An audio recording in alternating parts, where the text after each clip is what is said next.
Daniel Smith gouache. Daniel Smith gouache. Oh yeah. Flashing lights. So I was going to actually do a comparison, Daniel Smith versus other gouache that I've got. So the only other gouache I've got that isn't acrylic gouache is I've got these two of the Holbein Iridori, I think they're called. Irodori. It makes sense because Iro means colour. Yeah, I've got the pale coral and the hummingbird blue. So I'll do a test of those as well just to compare. And then maybe with the primaries in the Turner acrylic, just so we can see. Yay. Oh, I got a little Daniel Smith sticker. Sorry for being overly excited, but when I first started doing watercolor, it was my dream to have a Daniel Smith palette, and I didn't have one. I only had a cheapo palette, so I made my own Daniel Smith sticker. Yeah, because I'm cool. And it's a bit warm here today, so I'll just squeeze out what I need. I won't just do it like that.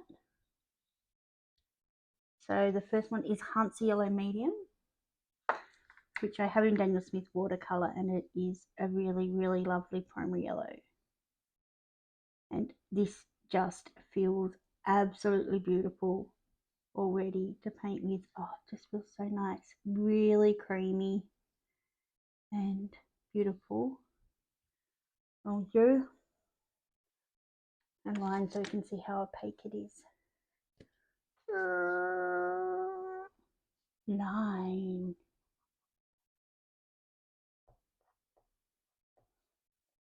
Hans Yellow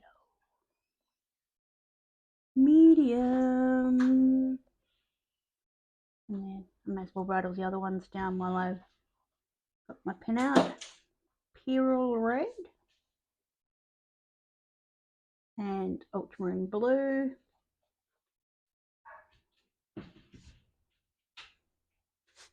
And will I swatch the white? Yeah, I'll do it with the line. So titanium white.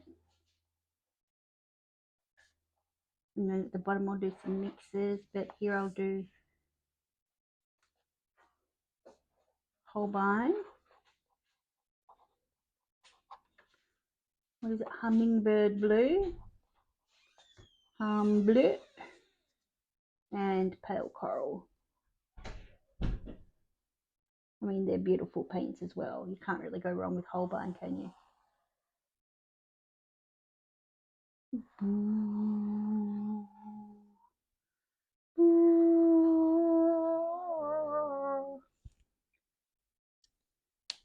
Yay. So what was I going to do? Okay, so that is not heckin opaque, but it is really creamy. I mean, I've got it a little bit thin down now too.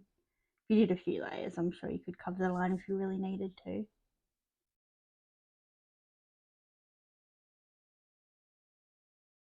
Wait till that dries, so then I'll do another go over.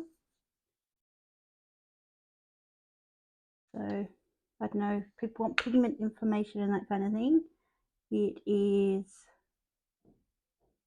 PY74, just single pigment. Well, that's nice. And does it have the light? Yeah, light fast 2. All the stuff you need to know. So now we'll go with the Pyrrole Red. Pyrrole Red. Pyrrole Red. I say Pyrrole Red. So we'll just go with that. Get back in there. No paint shall be wasted.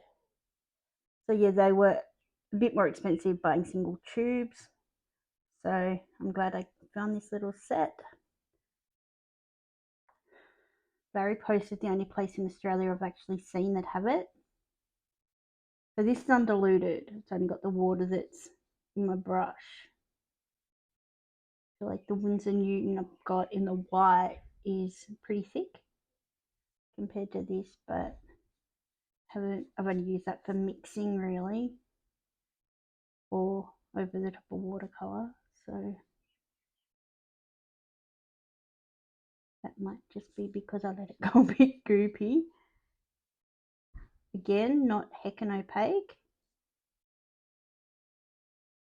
but beautiful. It's just so nice to paint with. I can't even describe how nice it is. It's just really rich and creamy and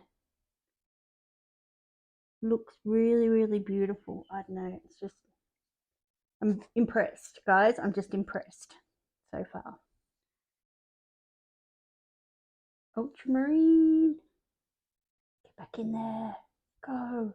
No, not back out. Guys, at least it's squash, right? It'll reactivate. I'll just put some in my so used to using acrylic gouache now that I get really paranoid. It's been really hot here the past week or so. So as soon as you put paint in the palette, it dries like within 30 seconds. It's gross. But I feel like maybe the summer's over. I looked at the long range forecast, and for the next month, like we're in midsummer here, and for the next month, it is not going to be over 30 degrees Celsius, which is not that warm for summer in Melbourne. It's awesome. I hate the hot weather, and our air conditioner needs a service. And I called up to get it serviced, and they wanted like $150 or something just to come out and give me a quote. Wouldn't come with the service, and then I kind of lost enthusiasm for the idea, and I've just been googling, looking up on YouTube how to do it myself because it's like I'm not gonna pay some dude like $140 just to come here and look at something and then be like, oh no, you need a whole new you know how it goes if you're a female and you've ever had to deal with like tradies.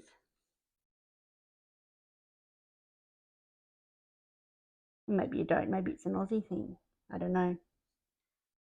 Let me know in the comments if you're female and have ever been completely ripped off. I remember the first time I ever took my car for a service. I was really young and I didn't know anything, and they just saw me coming. Like, I thought it was going to be about $100. It was $800. They'd like, without discussing it with me, they'd changed all my tires, like not changed my tires, like put completely new tires on. They'd done all this stuff.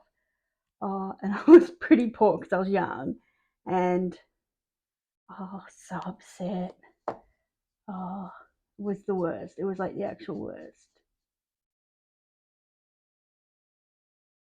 I mean, it probably wasn't the actual worst, but as far as like getting hit with bills when you don't have any money, it's always the worst, isn't it? So even the white is not heckin' opaque, but it's still really beautiful. So now I'll try the Holbein. Holbein. Watched the Tudors recently, and because Henry Cavill, and they had this whole plot line with Hans Holbein the younger. Man, he had funny hair, and he was sent to go and paint a portrait of Anne of Cleves, who Henry was thinking of marrying. Like, he didn't want, it was all this political thing, he didn't really want to marry her, but he had to marry somebody. And yeah, so it was like, hey, Hans Holbein, go paint me a portrait of her so I can see if I want to marry her. And like, Hans Holbein got paid off, I think, and made her look a heck of a lot more pretty than she actually was. And then when Henry met her, he's like, she's not very attractive. I think he called her something to do with a horse or a dog, or I don't know, something not very nice. He was a bit of a jerk. And anyway, he married her, but then he got it annulled, so because he didn't want to sleep with her. So it was kind of lucky for her, because then she got set up with a house in the country and kept her head. So good work, Hans Holbein. But yeah, seriously, you should have seen his hair. It was like these really heckin' You know how monks used to have those weird bowl cuts? It was like that.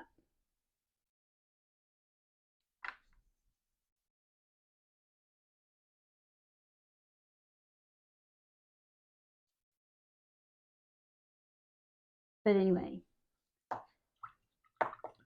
he makes nice paints. So I guess he doesn't make them, does he?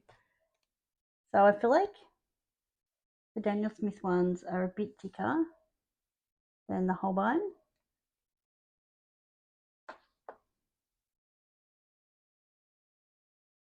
Just in terms of consistency.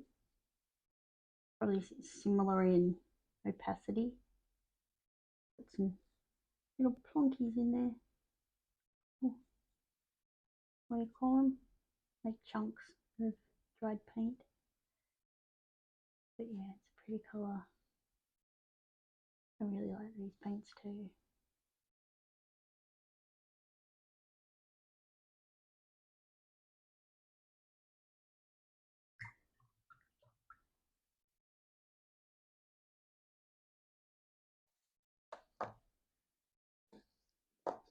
So now I'll mix them all with the white, I think, and you can see how that goes.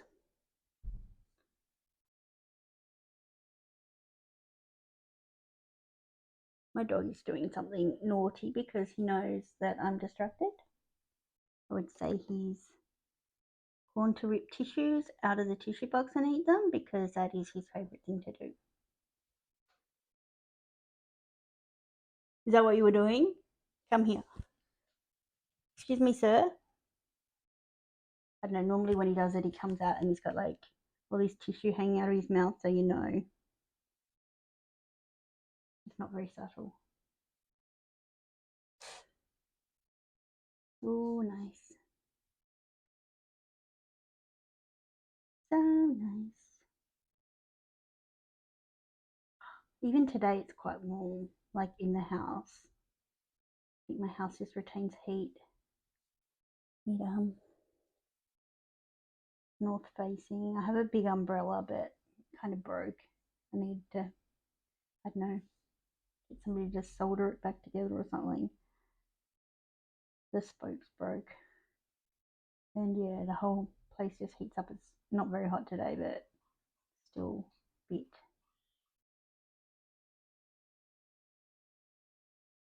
oppressive in the house. Probably could have put more white in that. We'll give it a go later. I'll be a bit. Put a tiny double in the end of my brush for the yellow. Double, double, double. That is a nice pastel yellow. Ooh. Still got blue in my brush. This is a nice brush too. I just filmed an unboxing for that, which I'll probably post up later. My Jackson stuff, yeah, so I've got some red in it too. I don't know how I managed that, but it's really nice. The colours, they mix really lovely. Oh, look how just even that is. Oh, I really like these paints. Oh, this guy's spilling over. Very generously filled these tubes. Oh wow, that's a nice colour. A bit pinker than the pale coral. Guess it's understandable. Really pretty. It reminds me of the Caran d'Ache Luminance Anthro Pink. Still got it sitting around here. Yeah, I'll still hers for a second. Let's see. Oh yeah, similar. Not quite the same. Where did I get that from? Oops. Won't tell her. I'll just put a bit more white in with some of these. Okay, because it's gouache gouache. Doesn't It reactivates. And you can squeeze it out as much as you like.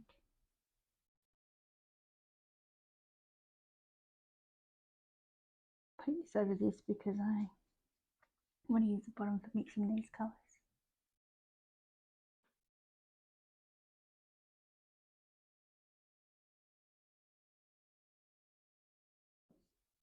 Just do that so you can see what it's like without the underpainting.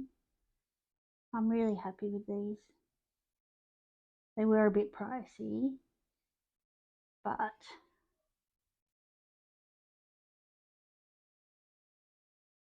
I'll put the prices up on the screen because I can't remember off the top of my head, but yeah, it was about 65, I think, for the 4 in a set. So if we think I got that one for free, about 20 bucks Australian, which I guess isn't that much more than their watercolor. Depends what series, I suppose. I think all these are series 2. Started telling you like the info and then I got distracted. So the pigment on the pure red is PR254. So single pigment again. And the ultramarine is PB29. And the titanium white is PW6. So they're all single pigment. What about the, I guess these aren't, yeah, that one's got like 3 different pigments. And I mean, these are kind of specialty colours, aren't they? That one's got 2. Yeah, I mean, pretty good value if you want some good quality gouache. I mean, I guess it depends on what you value to say whether it's good value. Like if you value it being really lovely paint, then it's good value. But if you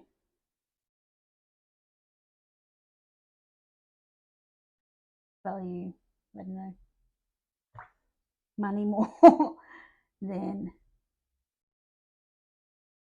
I'm not sure it's like, what was the Holbein? I think they were about half that.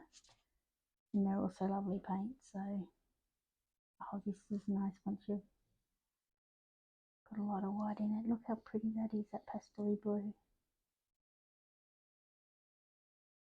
I'm totally reactivating this as I go over it. It's kind of fun too. Let's see how well it reactivates.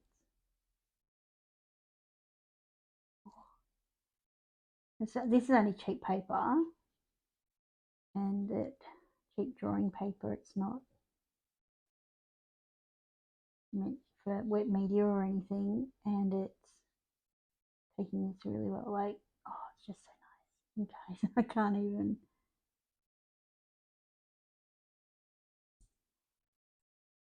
Now I'll do the same thing with the Holbein. But so far, I am liking the Daniel Smith better than the Holbein, just in terms of,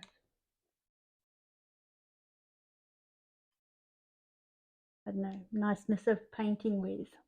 What's the word for that? Paintability? Could get way too much of that too. I'm just trigger happy today.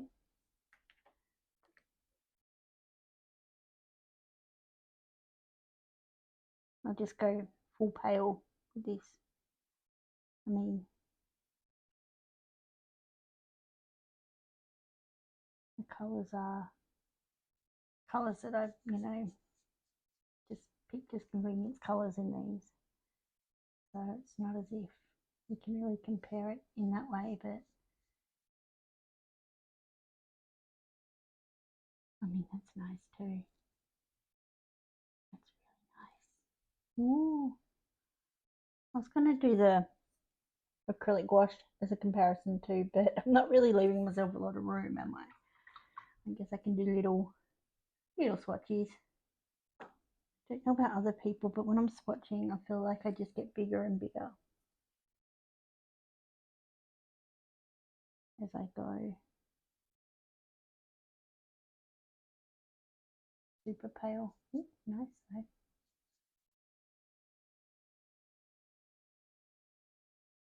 How nice are these two together? Oh, yes, please.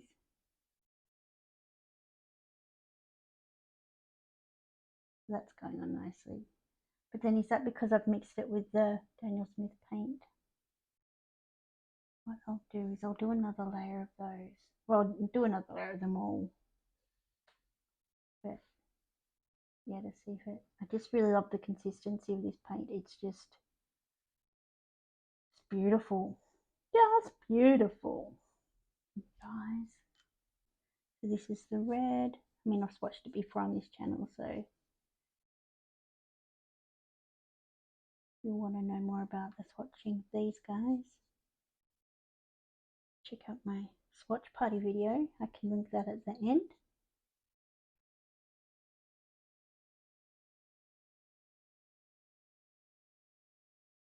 So that's really nice. I'd say probably closer to the Holbein than the Daniel Smith.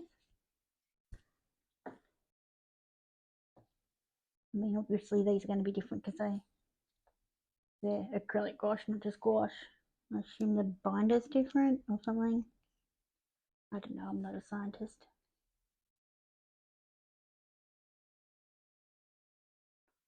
And my Japanese isn't good enough to read that. So, we'll never know unless we Google it.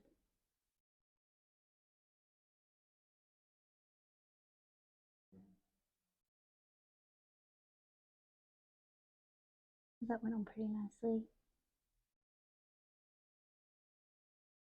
So the pigments are the same. I'm going to check that out.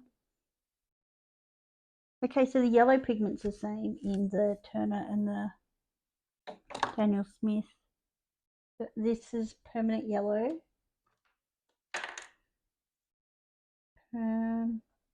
Yellow. This is red. Oh, they're all perm, like perm, not room. Room, what does that even mean? And cobalt blue.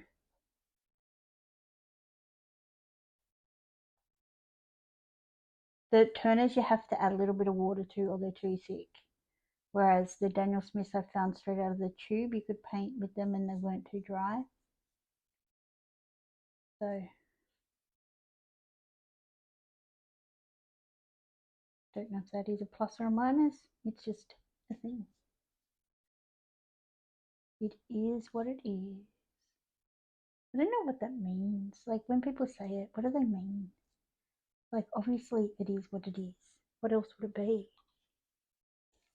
But anyway, the permanent red in this was single pigment, but the cobalt had two. And there were different pigments to the Daniel Smith. Let's do some mixing, color mixing. Mix. All my palettes are dirty. So we'll have to mix very, very carefully. Maybe on the page. I'll mix a bit of red with the yellow. And we'll see how pretty the orange is. Orange. How juicy it is. Oh, like a juice. Juice, juice, juice. Orange juice.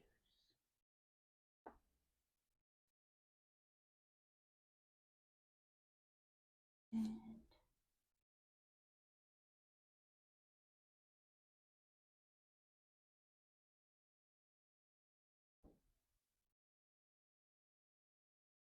while that's on my brush, I might mix it with the blue.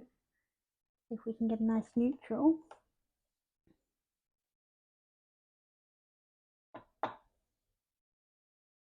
I definitely did those original squares way too big, right guys? Ooh, what colour are you gonna be? Ooh, kind of like a dark green. Which colour? Interesting. Oh, it's nice. I really like it.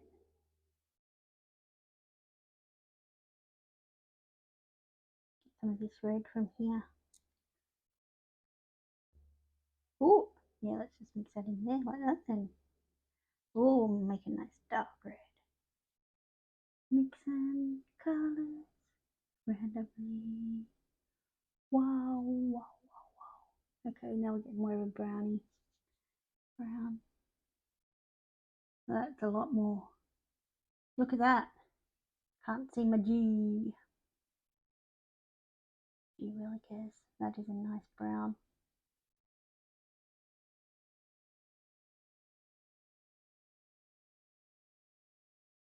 Alright. Got any blue left over there? No. Nope, nope. Nope, nope, nope. I'll just use a tiny bit because this blue is very staining. Oh, I like that. It's nice green. Nice green gold.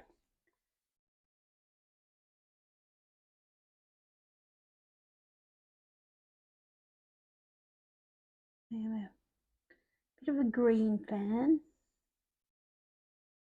Both the colour and the Japanese pop group. Oh, they're green. Green. Okay, a bit more.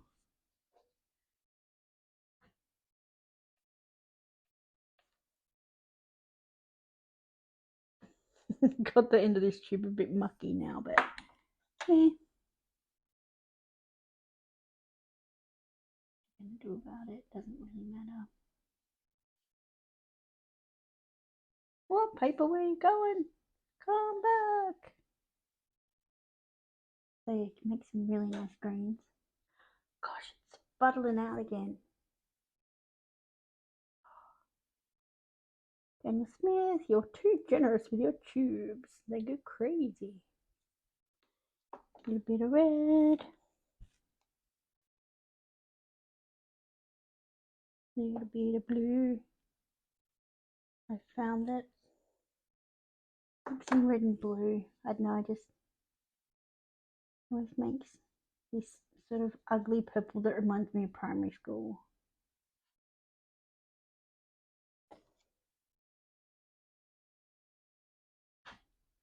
You know, when you're mixing colours when you're a kid. I don't know if this was the same for everyone. And they're always like red and blue, thanks purple, but because they're such cheap crappy paints, it just makes this awful purple. And you're like, that's not purple. And you should say, shut up or I'll kill you. That last part was not. Don't recall my teacher ever saying that to me, but you know, pretty sure it was in her mind.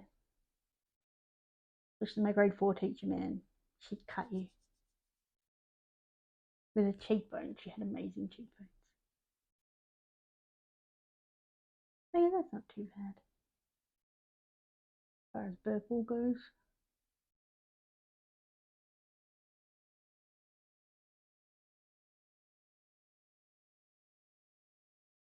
Not that we didn't do colour mixing until we were in grade 4 because that would be weird. I'll put some more white with these. That will make a nice colour. Should have taken this paper down, right? Probably.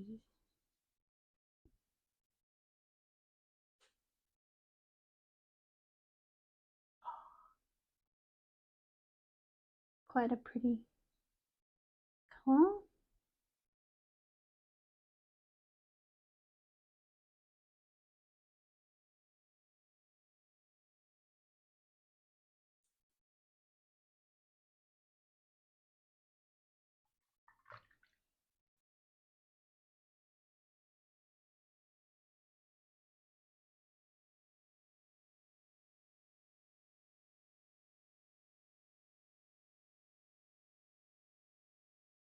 Yeah, that's a nice orange.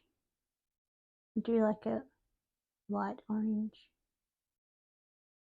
Especially with like, oh, yeah, that makes me happy. Those two colours together.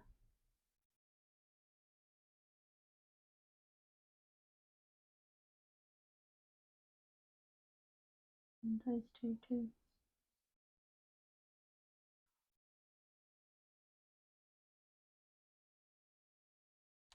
Nice. Nice colour. Should do up to the green as well, I suppose.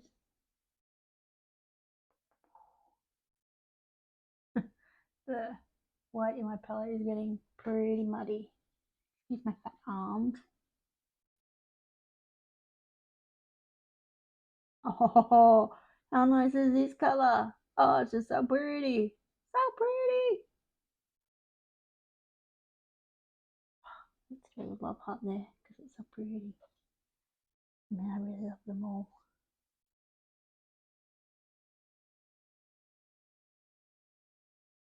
Just really pretty paint.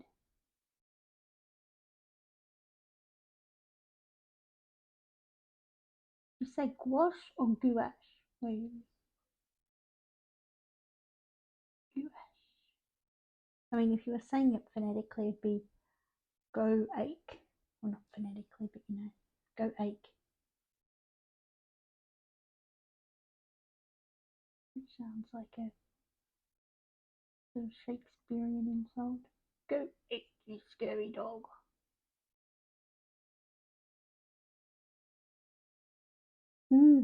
Okay. Now I'll do another layer on those guys. And then I might do some drawing over the top to see what I can do in terms of layering and stuff.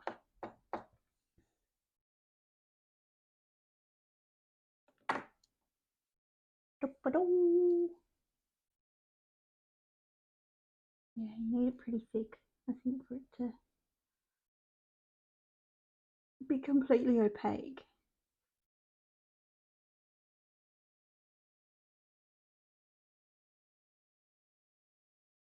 Which, I mean, has its good points as well, doesn't it?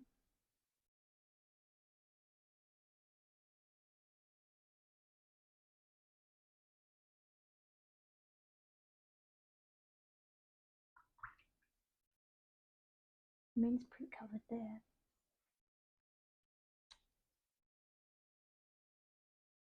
Look, oh, this red just wants to come out and play.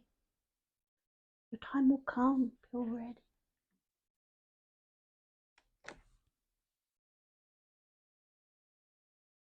Yeah, I'm pretty sure the third layer would completely cover it.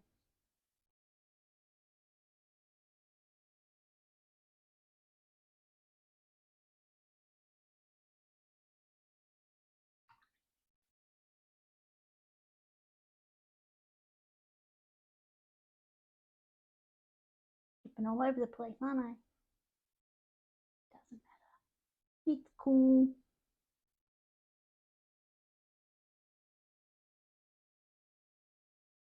I mean, depending on what you use gouache for, you're probably usually going to have more than one layer.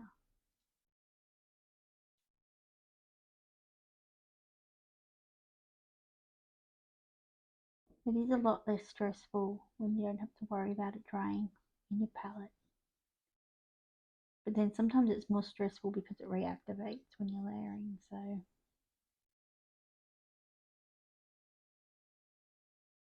layering. I mean, they're dry, but they're not insanely dry, but that did reactivate pretty quickly.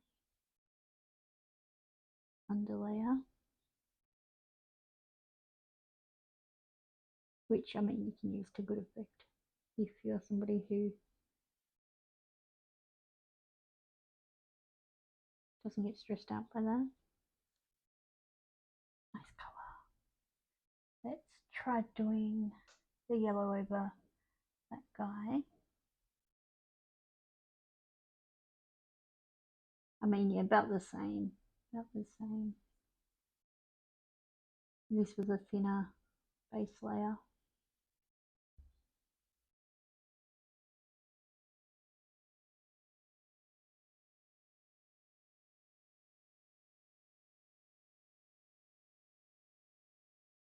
But yeah, they both seem to reactivate as soon as I put the paint down on it. Ooh. So that's nice. Well, that's not going to reactivate, is it, though, because it's the acrylic gouache. Boop, boop, boop, boop, boop, boop, boop, boop, boop. So yeah, that's quite fun. You can do stuff with Posca really easily. Is it going to mess up your nib? Maybe. If you go hard. I mean, you're not going to colour in a whole big section over the top of the gouache, are you? If you did that, you just paint. It's one of the nicest paints I've ever painted with. It's just beautiful. It's just so lovely to paint with.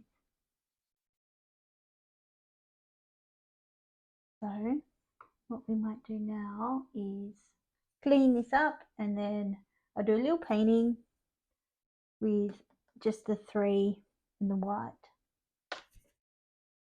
I'm just doing a very simple painting here to see how these paints go, and I'm even more impressed with them using them in an actual painting than in the swatching. They blend nicely, they mix nicely, they go down onto the paper nicely. I just can't get over how beautiful these paints are to use. Like, I've used Daniel Smith watercolor a lot and they're lovely, but these paints even blow them out of the water. They're just so nice. Are they twice as nice as the Holbein to warrant the price tag? I wouldn't say that. Personally, for me, 23 bucks for a tube of gouache is just a bit much. I would buy the Holbein well before I would buy the Daniel Smith again.